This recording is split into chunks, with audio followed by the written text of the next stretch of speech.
Today's guest is Wendy Yates. Wendy was a tremendously successful chief nursing officer when I called her and presented a hospital chief executive officer position at one of the most uniquely challenging startups I think I've ever seen.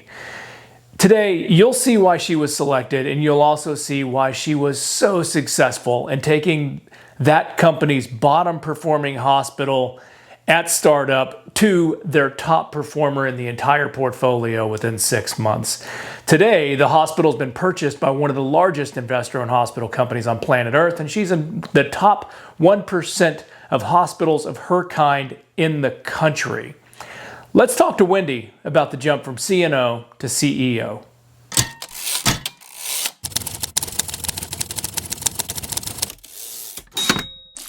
You are now listening to the Stark Lane podcast. I can't believe you still take my calls. I Seriously. know. I mean, it's always a good time, though. So you were a highly successful chief nursing officer, among other things earlier in your career. And I said, "Hey, Wendy, how do you feel about running your own shop as CEO?" Uh-huh. And okay, in your And first, I said, yeah, let's do it. fast forward, you get to work. You're opening a brand new hospital right before It'd been opened about a year, and Okay. I was the third CEO here in a year. So, and I think that goes back to the fact that the reality is when someone calls me and I need to find a new CEO, that generally doesn't mean that everything is sunshine and rainbows and we just Right. need somebody to sit there and be a figurehead. Trial So, by fire. yeah. There was a reason. And so right before you got there, in the middle of winter, on Christmas, there was a massive flood and a freeze, right? So that actually happened at the end of year one for me. Oh, okay. So year one, I get here around Christmas time, move here around Christmas time, and I start here at the facility, I think at the end of January, middle of February, somewhere right around first January, February. I remember it was cold. Yeah. And so I moved here, and there was like 3 inches of snow when I moved here. And come here, new team. And that's when, then in March, when the medical director committed suicide. That is rough. So, yeah. Yes, it was very rough. So I'm new to the role, and I'm also new to this entire team. And then that happened. So it was devastating, obviously, for the staff, very well-respected doctor.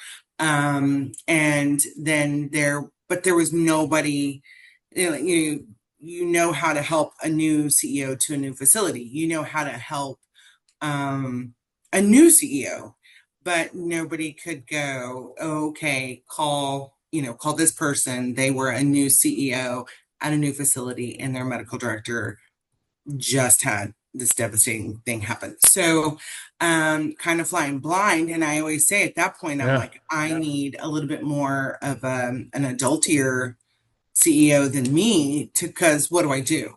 And so we kind of made it through. It was a lot of juggle. I didn't want to locum in here. So doctors kind of shifted, and we got coverage, and we did that. So that took a lot to get past, and trying to build relationships while also comforting the staff that had worked with this doctor for a lot of years. And then I think that's when around summertime, we'd all kind of settled down. And that's also when I had to deal the whole I know what you're talking about. Way to say this, right?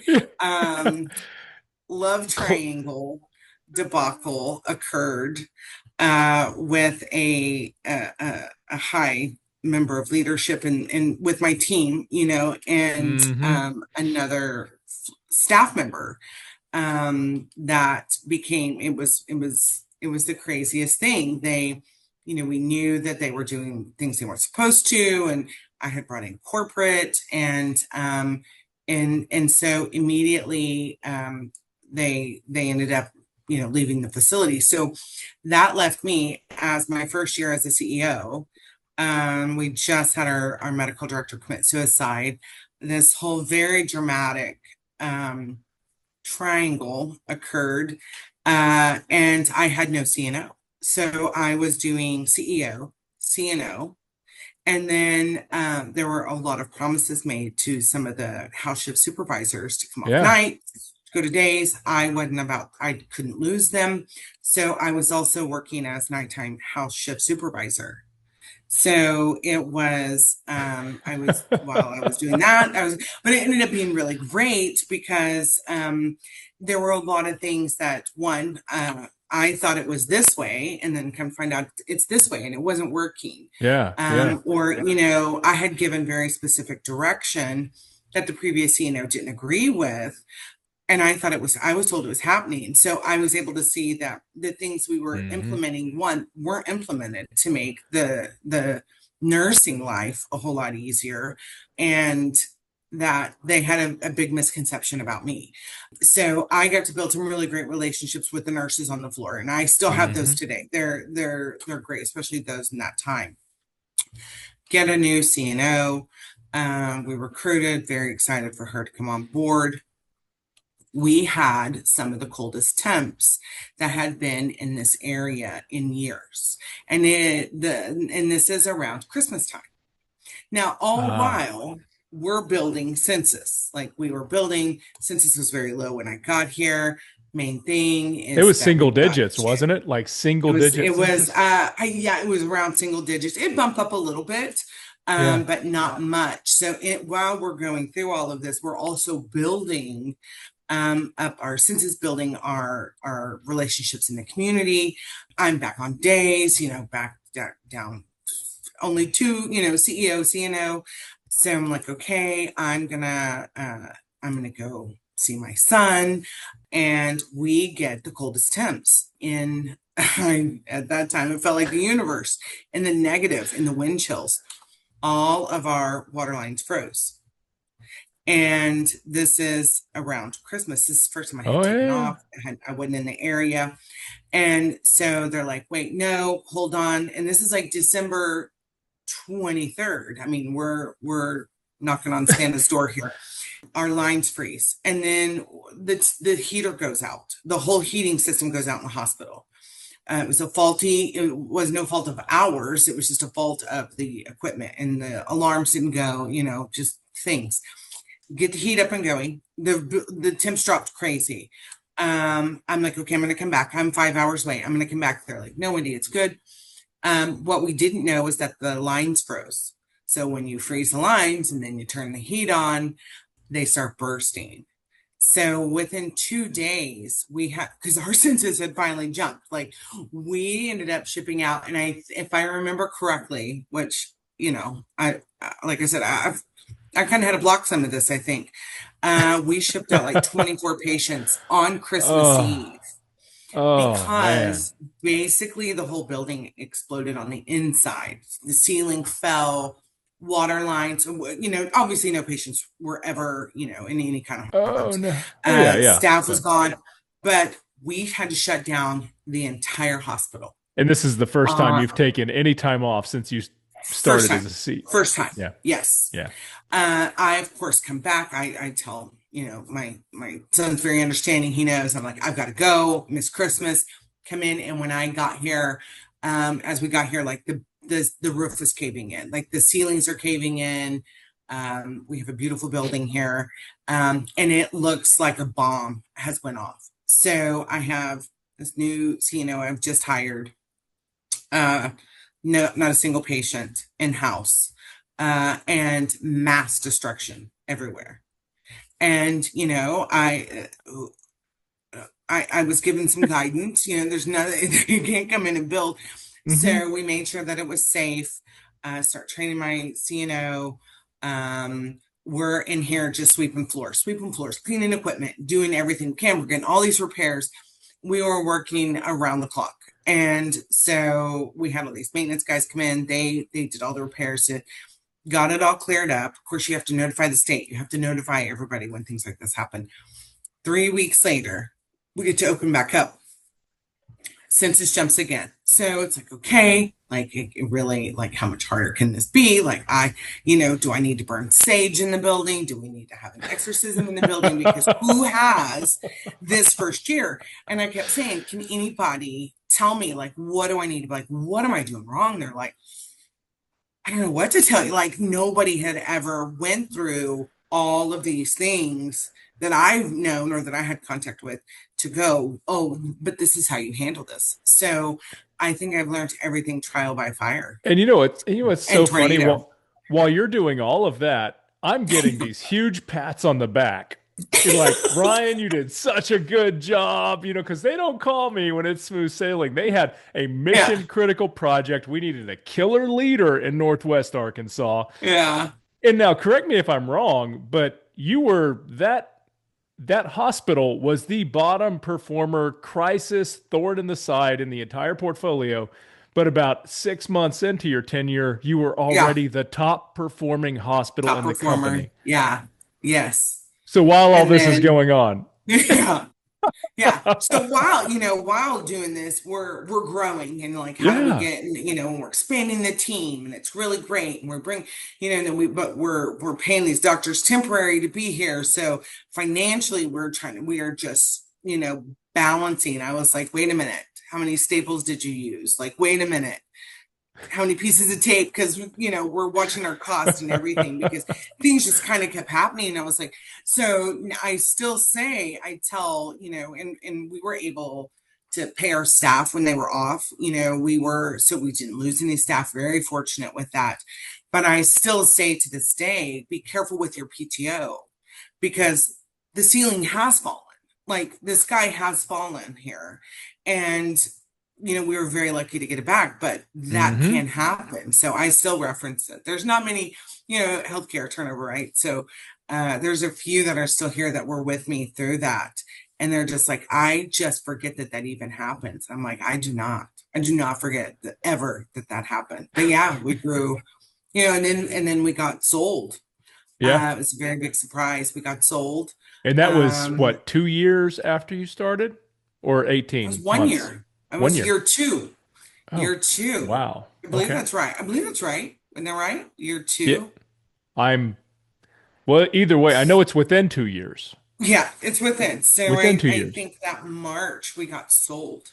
And it was a very different, still the same kind of healthcare and what we do here, but very different expectations, very different, much larger corporations. So we had basically started over. And that happened in March of year two. That year we had three different names. And then we go into a joint venture. So then that dramatically changed everything. Hmm. And so if you were here, like we started out on paper. We also had to do an EMR that I think year one, maybe it was two, we went to EMR. And then when we did all the changeover and the buyout, we had to do another EMR. So And what Wendy's EMR, talking about here is having paper medical records when she started on paper in folders, and then going yes, to an electronic medical record, and then shifting over to a whole nother system. whole nother, Two yes. implementations in 18 months. Yes. I don't think I ever bought so much crumble cookie and coffee and candy and you got it. And we were, that's a very stressful thing to do. And then we had three different names. And then it has been just, I mean, about every quarter, every second quarter, we have a dramatic change or something big that we've had to go through. So I really I believe this is the year after July, those 2 quarters, we're going to coast and we're not going to change anything. I'm speaking that into existence. Manifest it. Just gonna Yeah. manifest it. And they So, still like are, like my new corporate team and stuff, they're like, you guys have just really been through it. And I was like, we have really been through it. Like we have been through it. Do you know? Can I me tell you that how we have been through it? Like they're like, nobody's been through more changes than you guys have. And I'm like, nobody's been through more changes. Like, thank you for saying it because it's like you think, okay, we're just gonna focus. But still, even through all of this, like this is where I love to tell the story. Even through all of this change and this wildness and everything, like we're sitting at number one, like oh, number one out of 50 hospitals right now out of our quality and our outcomes and ranked number two in the nation and set to be number in the top 1%. that We is were so top awesome. 2% in the nation, and we're projected already to be top 1% in the nation this year. So I mean, it's just wild. I keep saying it's just wild how this So, whole thing has went. so what's funny is the common perception is that as a hospital CEO, you just hang out in your desk with your feet up, door closed, you just Uh, make decisions, delegate. I'm gonna tell you, after being a CNO, like I was very hands-on CNO, and working those 27-hour shifts. You work all days, call-ins, patient care doesn't stop. You go to the floor, you work as a nurse. Like that was my life. And I was like, man, it's gonna be so nice to get out of, like to go in, because my mentor was phenomenal, right? Mhm. And but I only saw part of it. I didn't sit with him all day long in his office. Um, but I was so wrong. I was 100% wrong. Like being, CNO, your focus is on Mhm. nurses and respiratory and, your immediate, and you deal with all departments, but that's your main thing. Now it's everybody. It's everybody. Like we're short on EVS staff. I'm vacuuming. We're, it's things that just have to be done. And to also give, once a nurse, always a nurse, right? Until you get in this role. Yeah. And then you have to know what it feels like to be, and to have that knowledge base. I've had to learn so much, case management. Um, we have outcomes, we have marketing, we have all of these things to where, I got to give all my love to nursing and to do. I've had to learn how to spread that out and build up and understand the details of the job. Everybody has an overview. I always have an Yeah. overview. Yeah. But I'm also the one that has to step in. If we lose a case manager and I don't have that director in place, or that director is out, or whatever wild something we have, you have to step in. And I mean, you got patients to take care of. It's patient care. So I've learned a lot. It's been one of the hardest things I've ever done. I thought CNO was hard, and it is. This is the hardest. Hearing you say that just blows my mind because let's go back to when we met. When we met, Yeah. you were the chief nursing officer for Critical Access Community Hospital in Oklahoma, a place that was knocking Rural, down like they rural area. not very wealthy, not a high revenue hospital. No, no, no. They What's had yeah. I got asked to come there. And they had at that point, before the team that wanted me to come there, they had a management company there. Mhm. And it was just bleeding money. And so much so that they had sold the lawn equipment to make payroll. So you just didn't mow. Like there, like when you walked out there, Oh like no. the grass was up to your knees. So it was like there were no lights in the ER, like in the drive-through. So the Yeah. hospital, everybody thought the hospital shut down at night, and there was, but it was open. The census through their ER when I got there, I believe, was 3 in 24 hours. Oh wow. And so it was a whole new team, a whole new leader, a whole new CEO, a whole new everything. And so they had just gone from having a management company, turnkey, do Yes, everything, to trying to insource everything, yes, their own yes. CEO, their own CNO, Yep. their own Hmm. CFO, medical staff. Yes. They're going to do it all. Everybody. Got it. Yes. And we were still COVID, still had Hmm. shortages, still had all of that. And that was the Wild West out there. Those nurses were so dedicated. It was wild because they lived there. That was their community and they worked there. And so even through all this while, and I went down one day and I said, okay, I'm gonna help you. We're getting admissions, on their med surge floor. I think they had an average of two. Um, and we're starting to build up and we were recruiting providers and working with the local providers and really building those relationships. And I said, where's the trash bag? And I was taking out the trash and doing, and she got really quiet and she said, don't tell anybody.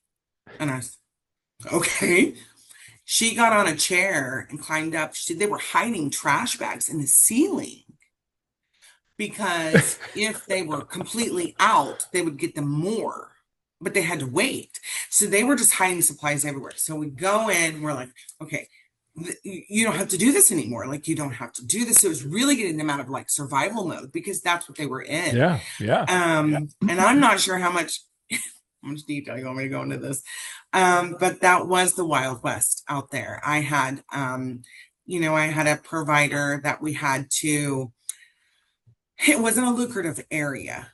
It wasn't one of those areas that people want to move to. Like, they were born there. That was their home. And, Yeah. but to move there, Some yeah, people choose right, not to live amongst the people. They want to live away from right, everything. That's just their right. lifestyle. Yeah. Sure, sure. Um, but the one of the providers, she was younger, very, very smart provider, but it was, very different. Like, we had to get on to her, because we're really wanting to increase our professionalism and all this kind of stuff. But like, Hmm. we found her, and one of the nurses come to me and said, Wendy, you've got to have a talk with her. And I was like, what's going on? And she had a service dog. And she was laying in the dog bed while the dog laid out because she wanted to take a nap in between patients. But With when she got the up, there was service dog dog. hair all over her scrubs. And I was like, okay, we can't, like, you got to get a lint brush. Like, we can't. But these were conversations I was having with MDs. And I was like, Wow. this is a first for me, Um, and was one of them I guess had been sick and had an IV, and he was seeing patients while hooked up to an IV pole and seeing patients. And I come in there and I'm trying to stay very quiet, and the veins popping out in my head. I'm like, get And that at this IV out. point, You can't do this. you're a Yeah, seasoned yeah, nursing leader. You have a quality and compliance background. You've yep. been a CNO, and now you're, yeah. Yeah, there's a I'm lot of telling meat you. on the bone here. It was some of the most creative I'd ever been. They gave really great care. But when I left, and I was very happy when I left, Hmm. just, to come away from there. Like, our census through the ER, and like, I went and bought flowers with my own personal money. Like, we had to have curb appeal. It wasn't in the budget. So I went and bought flowers at the Walmart, there in town, Hmm. planted the flowers around the entrance of the hospital. There was no water hose, so I'm carting buckets. And my assistant CNO actually is with me now here. Oh, And no way. Awesome. yeah, he was there with me. So him and I would fill up water buckets and haul water out to these flowers because there was no sprinkler system, there was no water hose, there was no anything. But we knew we needed the curb appeal. When they fixed the lights on under the awning for the ER, uh, there was just a train of cars just driving past it because they hadn't been on in forever. But when I left, I think the census through the ER at that time, and like I said, critical access, really small, Yeah. was 28, Well, 28 in a day. and went from 2 to like 28, around those numbers. Yeah. That's awesome. I mean, so the people in the community are finally using the hospital that's there to Finally serve starting to them. use the hospital. Yes. Yes. And so, for anybody who Um, doesn't know, critical access is a totally different game. The government says, yes. we need a hospital here. So you can apply for this special designation. Your hospital is Hmm. going to be no bigger than 25 beds total. Yep. And you're going to provide these basic needs. We're going to give you special reimbursement. We're going to give you cost-based reimbursement instead of prospective payments for inpatient, outpatient care. So we're going to Mhm. reimburse you for what you spend according to your Medicare cost report. And those environments, I mean, that is a thin margin game. Like, Yes. Yes. it is tough. We had to battle, the wind. It's a very windy area, so you couldn't always get life flight, and but they just couldn't fly. And to get medication, we were running out of medications, and we had it down to within hours. And we were utilizing Oklahoma Highway Patrol, and it was in Oklahoma, so OU, and I've never been in such a panic before, and we did it. So everybody was just come together and use their resources, but you just we tell the stories now. Chris and I will tell the stories of what went on out there, and people don't Yeah. believe us. They're like, Yeah. that's not happening. I'm like, I'm telling you right now, that happened. That Delivering happened. healthcare in rural communities. I mean, it's got to be Yep, a calling because it it is has to be. not It's easy. not for the weak. No. And you have to be very creative, and you have to be very understanding. And it was a very diverse culture as well, because Mhm. there was a lot of processing plants there, and they recruit internationally. So you really have to be well versed on all ethnicity, and just kind of the culture, so that you can remain respectful. And that was very hard. I'm I was very glad to go. I'm actually very glad that you had that experience though, because I think it Yeah. prepared you very well for your first 18 months as a CEO. Yeah, I was like, oh my God, it's like, I feel like I was a nom, and that's how I always make jokes. I was like, I was going to do nom, that's how I felt. And then I thought I was going to come here and like have a beautiful office, and then beautiful building and a beautiful staff. And, oh, you just want me to grow census? I got that. And then it continued, and it was just, wait, hold on. Can you bring in somebody who might be a little bit more adulty than me and tell me what to do? And there was nobody. There was just nobody. So I made a lot of mistakes. But I learned so much. And which it really gives me, like, so now when we have something go on, I'm like, yeah, I mean, the ceiling's still intact, so it could always be worse, right? No, this is nothing, and I remind everybody, hey, it's been worse. This is just a bad day. This is just a bad moment. Like, this is something we can work through. There's always a solution, because at least the ceiling's not falling. And so yeah, it causes you've got to be quick, because there was no, I mean, minus the Yeah. flood, there was no stopping patient care. You still had to grow. You had to deal with all of the, and that doesn't even include the day-to-day stuff. Day to day, there's always stuff. Um, you still had to grow census. You still had to grow in the community and be involved in the community, and do all of that. So you just have to take a breath, take a step back, or shut your door and just, bang your head into the wall, and then go out and do it, because there's not another option. You're the one that does it. So it's been a ride. I love it. Running your clinical programs for you in Wendy's world, it's a logical progression to CEO. I want to see you in the corporate C-suite somewhere sharing your work ethic and Yeah. your ability and your drive to get in and do it yourself if it's not being done. Not a Yeah. lot of people are willing to do that. But Right. But one of the things that is good and sometimes bad, it's great for me. But my staff is, I've done this. Like, I've done this. Mhm. Even from nurse aide up, I've done this. So I know it can be done. Is it always easiest? No. Do you have to work more hours? Yeah, you do. But the goal is always what's best for the patient. And I started that as a CNA. What's best for the patient. And so we go, but it's great for me because I already know what can be done or whether or not is it unrealistic. Am I asking something that's unrealistic? But if I can do it, you can do it. It can be done. It's just not easy, but it's what's best. So sometimes they're like, just because you've done it. And I'm like, no, and it can be done. You have to get in there and you have to just make it happen. We're taking care of patients. In today's environment and nurses, your whole job, your whole life is caring for those patients. Mhm. I know a few nurses who are not nurturers. I don't Right. know why they went into the profession, but they did. Maybe job stability, Hmm. I don't know.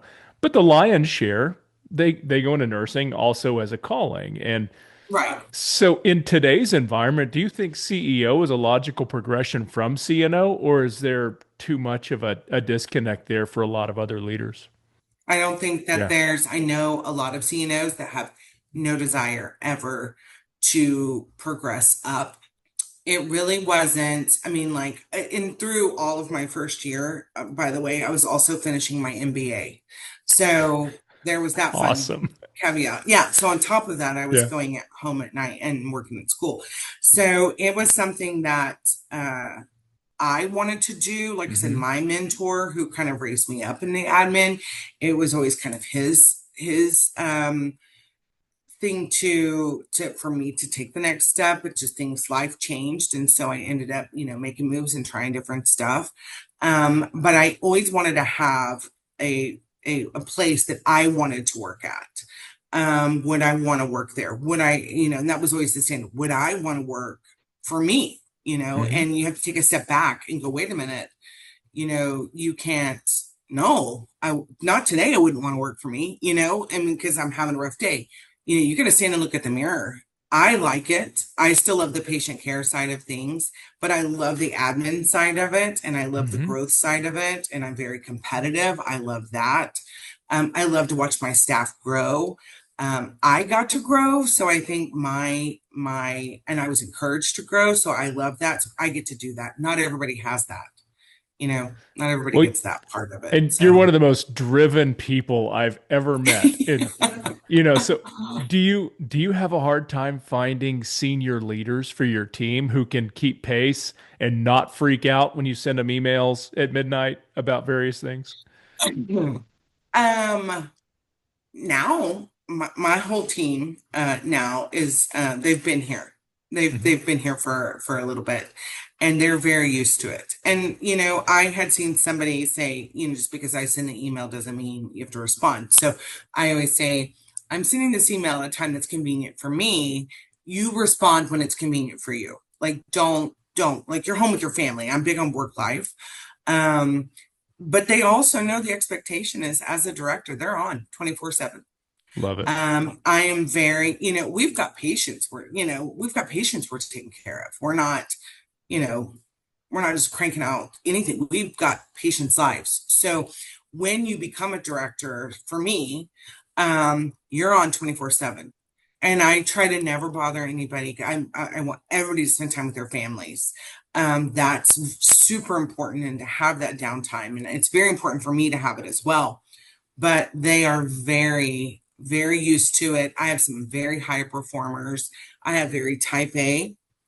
And I always say, I think sometimes I have like a type Z, like they're a little too chill. But I need that balance as well. So I Yeah, love yeah. that. I would much rather have to like rein somebody in than to have to kick somebody out of the nest. I Amen. don't do well with that. I call it passion, and I have that. So they're very used to it. They know they're getting emails. I was emailing this morning at 5 o'clock in the morning. They know they don't have to respond at 5. But like I take call. I come in. I'm mopping the floors when there's a leak. I'm doing, and I only expect them to do what I would do. I don't And ask them to do anything I wouldn't or haven't already done. And that is why I got a year's worth of kudos when you first went to work in that Oh, well, good. in that dumpster fire. But now you've got one of the top performing hospitals and Yeah, one of the top largest performing. investor-owned hospital companies on Yeah, planet Earth. it's very cool. Yeah. And I'm always like, okay, well, now what? And I think I said Mhm. I'm really working hard in this position. You really have to learn to stay present. And that's very hard for me because I'm already in quarter three. My brain constantly stays looking ahead. I had today 3 months ago, I already had that plan, and Yeah. so that tumbles over into your personal life as well. So I really have to work hard to stay present. Yeah, it's crazy how that was that was a hard transition for me from CNO to CEO. It was just that constant projection. But I mean, right now I have a team and that's the standard. So anybody, if my team promotes up, which I will have team members promote up, which I love, I Absolutely. think that's just fantastic. I'm so proud of them. But now it's like, this is the standard. This is the standard, and we do it so easily here, that everybody doesn't realize that it is just a wicked standard. But it's the That's standard now. that's the mark. The mark of Yeah, people it's who are smart. truly excellent in their profession. They make it look easy. Yeah, And yeah. They and I this will is tell second them. nature for you. Yeah, you guys do know, like, keep in mind, we're going to be a top 1% in the nation. And I notice, and I've got to deliver it a different way, right? I Mhm. realize I have to deliver this a different way. What I'm saying, they're not hearing because they're not like clapping and being, oh my God, we're amazing.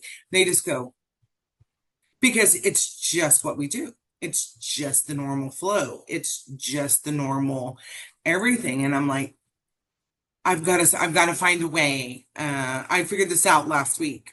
I've got to find a way to deliver this better because it's not making a connection at Mhm. how great we are to the frontline staff and to because they're just coming in and doing their normal thing, which I mean that's the best. Like you can't ask for anything better than that. This is just their norm. They come in and do it, and it's phenomenal, phenomenal. And on that note, I promised you 30 minutes. And you're talking about being present and having, today's work planned 3 months Yeah. ago. You got to get back to your people. I'm going to get to my people. But Wendy, thank you so Okay. much for joining us Thank today. you.